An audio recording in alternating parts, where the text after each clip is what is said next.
In this video, I'm going to look at some transition words in English. Okay.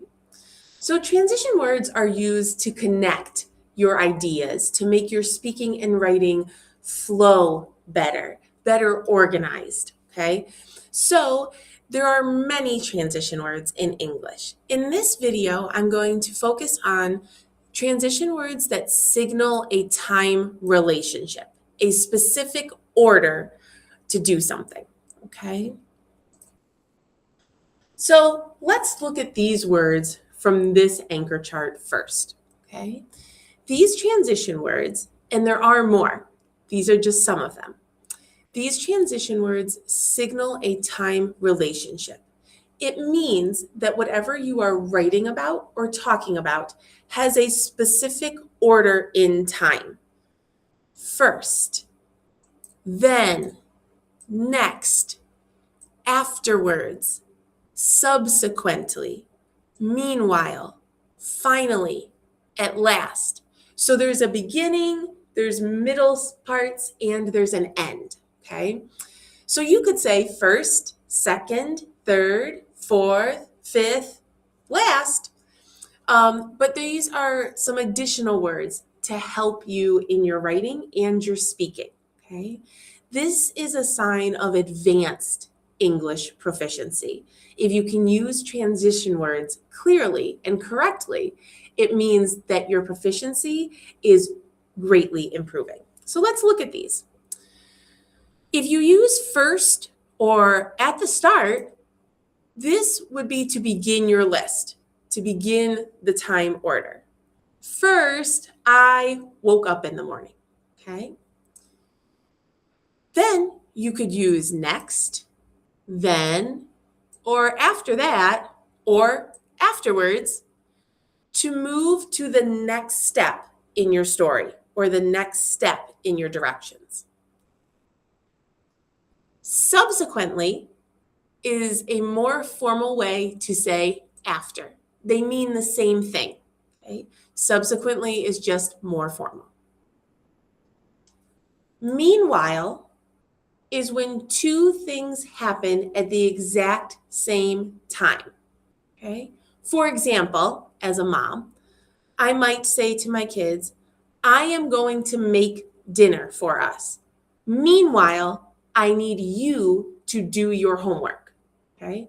So that means I am making dinner and my kids are doing their school homework at the same time. Meanwhile. Finally, at last, this is your ending sentence. It shows the very end or a long-awaited result. Like, finally, here's the ending. Here's the part you're looking for. Okay? So here are the meanings of some of these words. Okay? Now let's look at how to use them. When using transition words, I'm sure if you are watching this video, you already know some of these words. I'd like you to pause the video for a moment and think about your typical day. What do you do on Monday, Tuesday, Wednesday?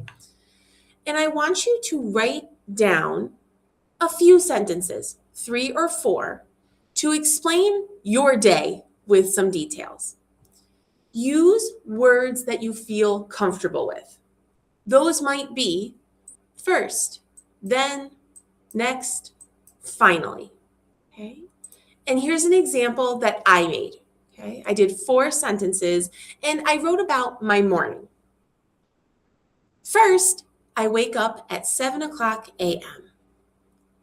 Then I get dressed for work and have breakfast with my daughters. Next, I put my oldest daughter on the bus to school. Finally, I drive to Oasis to start my workday. Okay? So even as someone who has grown up and English is my primary language, I used first, then, next, and finally to tell you the order of my story, of my routine. Okay? So this is something I want you to try. You can write it down to help you get those words out.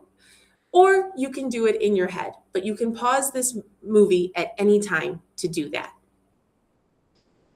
The way that we can begin improving our use of transition words is to use what we are comfortable with, but then try replacing some of those words, trying something new. Okay? My sentences here are exactly the same. First, I wake up at 7 a.m. First, I wake up at 7 a.m. Then I get dressed for work and have breakfast with my daughters. Afterwards, I get dressed for work and have breakfast with my daughters. My story is in the same order and the meaning is exactly the same, but I'm trying a new word here, right? Then is a word I know very well in English. So let me try a new one here. Afterwards. Okay, that worked. Next, I put my oldest daughter on the bus to school. Next, I put my oldest daughter on the bus to school. Finally, I drive to Oasis to start my workday. At last, I drive to Oasis to start my workday. So the way that you can improve using transition words is to first use ones that you are comfortable with. Use words that you know and feel good about.